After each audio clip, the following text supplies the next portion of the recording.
नमस्कार। Board exam 2024 के point of view से महत्वपूर्ण क्वेश्चन के 12वें सीरीज में आपका स्वागत है। आज हम जो है कुछ क्वेश्चन फिर लेकर के आए हैं जो एग्ज़ाम के पॉइंट ऑफ व्यू से महत्वपूर्ण है। अब देखिए इसमें करते क्या है।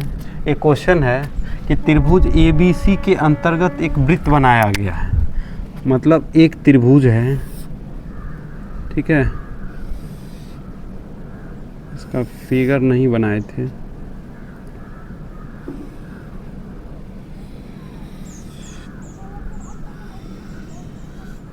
इस टाइप का फिगर है क्वेश्चन में ABC और दिया है, ये दिया है 3, ये दिया है 4 और ये टोटल दिया है 11 सेंटीमीटर। ठीक है, यहाँ BC पूछा जा रहा है, ये सेंटीमीटर है। अब देखिए ये बनेगा कैसे। तो सबसे पहले इसका एक थ्योरी आता है, थोड़ा सा है, छोटा सा है, हम बताए हुए हैं, ऐसे हम अभी फिर हम समझाते हैं।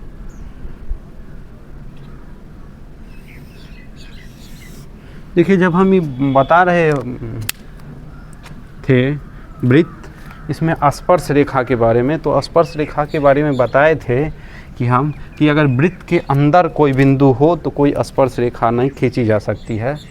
ठीक है, वृत्त पर अगर कोई बिंदु स्थित है तो एक स्पर्श रेखा खींची जा सकती है, और वृत्त के बाहर अगर कोई पॉइंट बिंदु स्थित है तो दो और केवल दो स्पर्श रेखा खींची जा सकती है। अच्छा, वृत्त के बाहर जो बिंदु होता है उसका थ्योरम्स होता है कि वह उस बिंदु से बनने वाली स्पर्श रेखा की लंबाई दोनों बराबर होती है। ठीक है, इसी थ्योरम पर ये बनेगा। तो स्पर्श रेखा की लंबाई बराबर होती है। तो यहाँ देखिए इसको हम P लिख देते हैं, इसको Q लिख देते हैं, इसको R लिख देते हैं। तो यहाँ पर देखिए इस थ्योरम के अनुसार मान लीजिए इसको O कर देते हैं, यहाँ पर है T, ये है P, ये है Q, तो माने PT इक्वल टू TQ हो जाएगा इस थ्योरम के अनुसार। अगर ऐसा है तो यहाँ देखिए AP इक्वल टू AQ होगा। ठीक है, उसी तरह BP इक्वल टू BR होगा, और उसी तरह से RC इक्वल टू CQ होगा। ठीक है, अब देखिए बस इसी तरह से इसमें जो है सो वैल्यू कुछ दिया हुआ है। वैल्यू कौन सा वैल्यू दिया हुआ है? तो यहाँ देखिए पहला टर्म के लिए AP का वैल्यू दिया हुआ है, AP दिया हुआ है 4। तो यहाँ लिख दें समीकरण 1 से AP 4 है तो AQ भी 4 हो जाएगा। ठीक है, अच्छा अब देखिए यहाँ पर जो है AQ निकल गया है 4। देखिए AC दिया है 11 सेंटीमीटर, और AC को लिखें AQ plus QC equal to 11 centimetre, और AQ दिया है 4 सेंटीमीटर। यहाँ पर अभी निकाले हैं हम। जब निकाले हैं 4 सेंटीमीटर तो यहाँ पर QC equal to 11 centimetre, QC equal to 11 minus 4 centimetre. तो इस तरह से 7 सेंटीमीटर निकल गया। क्या निकल के आया? ये निकल के आया है QC, ये निकल के आ गया है 7 सेंटीमीटर। अब देखिए यहाँ पर BP भी दिया हुआ है, BP इक्वल टू दिया है 3 सेंटीमीटर। ठीक है, चलिए थोड़ा सा कम उसमें भी कर लेते हैं। समीकरण 2 से, अभी समीकरण 2 में क्या है? तो यहाँ है BP equal to BR equal to हो जाएगा 3 सेंटीमीटर। ठीक है, तो BR 3 सेंटीमीटर निकल गया। अच्छा, अब यहाँ समीकरण 3 से, अभी समीकरण 3 से क्या? तो RC equal to CQ equal to 7 centimetre, ये रहा 7 सेंटीमीटर अभी निकला था। ठीक है, अब देखिए BC निकालना था, तो BC equal to BR plus RC होगा।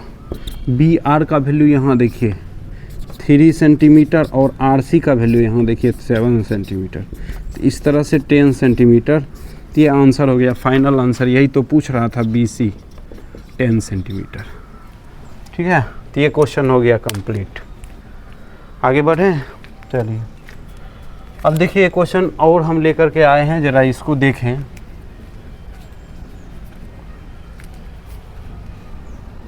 क्वेश्चन मिला लें थोड़ा सा, सही है। अब देखिए इसमें जो है यह थेल्स थ्योरम पर डिपेंडेंट है। पहले ही यहाँ पर बोल रहा है कि MN जो है ये पैरेलल है, इसके पैरेलल है, ये दो समानांतर है। जब ये समानांतर है और समानांतर अगर होता है तो ये इतना अपॉन इतना, इतना अपॉन इतना होता है फार्मूला। ठीक है, कैसे? तो यहाँ पर K चूँकि MN पैरेलल टू PQ, इसीलिए क्या होगा, KP equal upon PM equal to KQ upon QN होगा। ठीक है, अब देखिए यहाँ पर क्या है, तो KP upon PM, KP upon PM इसका वैल्यू दे दिया है 4/13 equal to KQ upon QN। ठीक है, अब देखिए इसको क्या करते हैं, थोड़ा सा पलटते हैं, उलट पलट करना पड़ेगा। थोड़ा सा पलटेंगे तो QN अपॉन KQ हो जाएगा इक्वल टू 13/4 हो जाएगा। ठीक है, अच्छा ज़रा दोनों ओर यहाँ पर 1 जोड़ अगर दें तो QN plus KQ equal to KQ upon KQ equal to, यहाँ LCM लेंगे तो 4 13 प्लस 4, तो यहाँ हो जाएगा QN प्लस KQ। ये पूरा मिला करके KN होगा, KN upon KQ equal to 17/4। तो अब यहाँ पर देखिए KN का वैल्यू यहाँ दिया हुआ था कितना, तो क्रॉस मल्टीप्लाई पहले कर लेते हैं। KN into 4 equal to KQ into 17। ठीक है, अब किधर लिखें, चलिए यहाँ लिख देते हैं, थोड़ा सा ही तो लिखना है। अब यहाँ लिखते हैं और KQ equal to KN into 4/17। अब KN है 20.4 गुना 4/17 KN।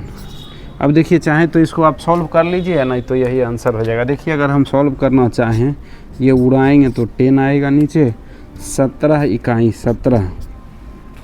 ठीक है, 17 दूना 34, तो 12 गुना 4/10 बरचौक 48/10, मतलब KQ का वैल्यू आ गया 4.8 सेंटीमीटर। हो गया आंसर इस तरह से। ठीक है, तो ये डिपेंड था, वही थेल्स थ्योरम पर डिपेंडेंट था। चलिए आगे बढ़ते हैं, कुछ क्वेश्चन और देख लें। अभी तो 2 क्वेश्चन हुआ है, 2-3 क्वेश्चन और करवा देते हैं इसमें।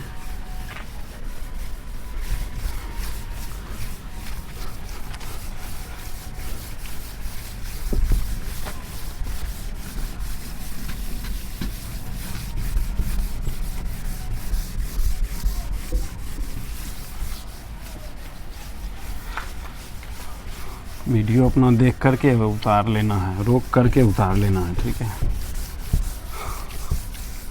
महत्वपूर्ण है एग्ज़ाम के पॉइंट ऑफ व्यू से।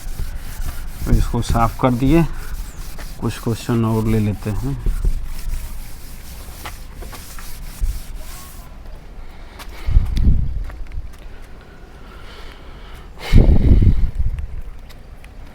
अब देखिए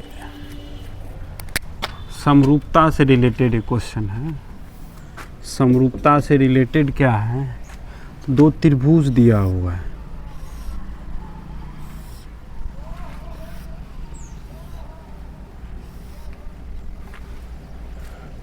ठीक है, 2 त्रिभुज है ABC, यहाँ है PQR। अब ये है 1.5 सेंटीमीटर, ये है 4, ये है 2 सेंटीमीटर। अब इधर वाला दिया हुआ 6.4 सेंटीमीटर। अरे यहाँ था x है भाई यहाँ पर, ठीक है, यहाँ है 4.8 सेंटीमीटर।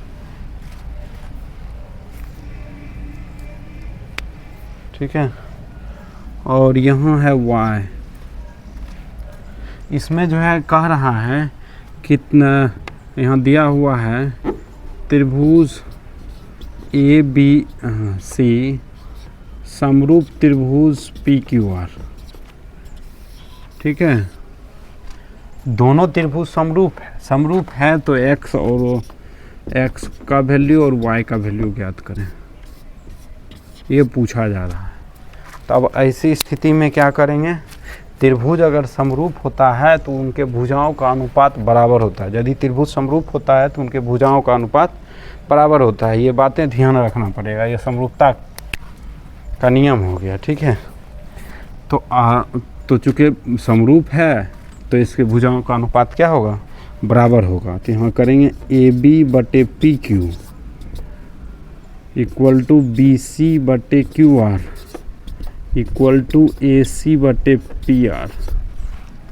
ठीक है, बस इस पर बैठा देंगे, खुद ब खुद आ जाएगा आंसर चल के। तो देखिए AB का वैल्यू है x, PQ का वैल्यू 4.8, BC का वैल्यू है 2 और QR का वैल्यू 6.4 इक्वल टू है, ये 4 है, ये y। अब यहाँ एक 3 आ गया टर्म, तो ऐसी स्थिति में क्या करेंगे, यहाँ लिखेंगे taking first and second term, 2 term ले रहे हैं। तो x/4.8 इक्वल टू 2/6.4, यहाँ पॉइंट उड़ा देंगे चूँकि बराबर है। अब देखिए इसको उधर कर देते हैं पहले, तब काटेंगे। तो x इक्वल टू हो जाएगा 2/64 48, 16 3 48, 16 चौक 64, यहाँ से कट गया, मतलब 3/2 अर्थात 1.5। ये x का वैल्यू निकल के आ गया 1.5 सेंटीमीटर। ठीक है, ऑल्सो अब उसी तरह से ये पहला और दूसरा टर्म अभी हम लिए हैं। अब आगे हम लेते हैं टेकिंग फर्स्ट नहीं सेकेंड कर देते हैं, second and third term. Second and third term ले लेते हैं। 2/64/4 y क्रॉस मल्टीप्लाई कर देंगे तो यहाँ हो जाएगा y, 2y equal to 4 into 6.4, यहाँ से कट जाएगा तो y इक्वल टू निकल गया 12.8 सेंटीमीटर। ठीक है, यही x और y पूछ रहा था, आंसर हो गया। चलिए आगे बढ़ें, आप लोग लिखते जाइएगा। ठीक है, चलिए कुछ क्वेश्चन और लेकर के आए हैं। ये तो तीसरा था, 1-2 क्वेश्चन और देखते हैं।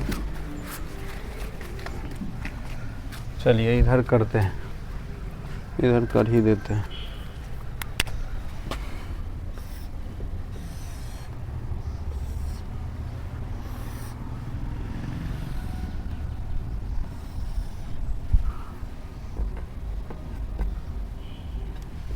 चलिए अब इसमें जो है A B C और क्या है D E F। अब यहाँ है 3.8 और इधर दिया है 7.6 सेंटीमीटर। उसके बाद है 3.3, ये है 3√3, यहाँ है 6√3 और नीचे है 6 और 12। ये 6 है, ये 12 सेंटीमीटर है। एंगल भी दिया है कुछ, क्या एक है 60 और दूसरा 80, ये है 80 और ये है 60। दिख रहा है क्वेश्चन? चलिए अब इसमें जो है इसको हम, ये भी जो है समरूप त्रिभुज है। अब तो त्रिभुज यहाँ पर समरूप है, लेकिन कैसे है ये देखना पड़ेगा। तो इसमें जो है दिया हुआ है कि त्रिभुज ABC समरूप त्रिभुज DFE, इस तरह से है। अगर इस चीज़ को आप देख लिए तो काम ख़त्म हो गया। इसमें काम ख़त्म कैसे हो गया? ये जो क्वेश्चन दिया हुआ है इसमें पूछ क्या रहा था, ये तो हम लिखे ही नहीं। इसमें जो है सो कोण पूछा जा रहा था, एफ का माप पूछा जा रहा है। ठीक है, बस इतना ही क्वेश्चन है। अब समरूप अगर देख लिए, इसको देख लिए हैं तो उस तरह से लिख देंगे, DFE पहले लिख देंगे। अब उसके बाद देखिए यहाँ पर क्या है, ये 7.6, ये 12 और ये 6√3। तो क्या देखने को मिल रहा है, ये संगत भुजाएं एक जगह आनी चाहिए। यहाँ संगत भुजाएं एक जगह नहीं था, इसलिए हम इस तरह से पलट के लिखे हैं। अगर इतना बात लिख लिए हैं तो यहाँ देखिए ये 3.8, 7.6, इसका दोगुना है, इसका दोगुना ये है, इसका दोगुना ये है। ये मिलना चाहिए, ठीक है, अनुपात मिलना चाहिए समरूप त्रिभुज अगर है तो। अगर अनुपात मिल गया तो संगत कोण सीधा बराबर हो जाता है। तो ये इसका 80 हो जाएगा, ये 60 हो जाएगा, 8 6 14, तो ये 40 हो जाएगा। त्रिभुज के तीनों कोणों का योगफल 180 होता है। जो पूछ रहा है अपना लिख दीजिए, एफ का वैल्यू पूछ रहा है तो कितना होगा, 60 डिग्री आंसर हो जाएगा। ठीक है, कॉन्सेप्चुअल क्वेश्चन था। एक छोटा सा क्वेश्चन और है, उसको भी देख लेते हैं, उसके बाद छोड़ देंगे।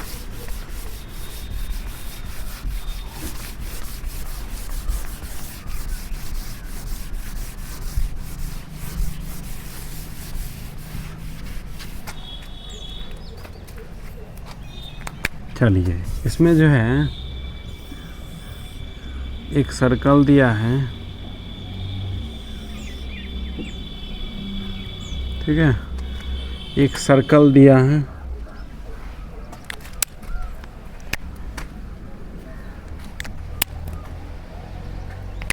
ये T है।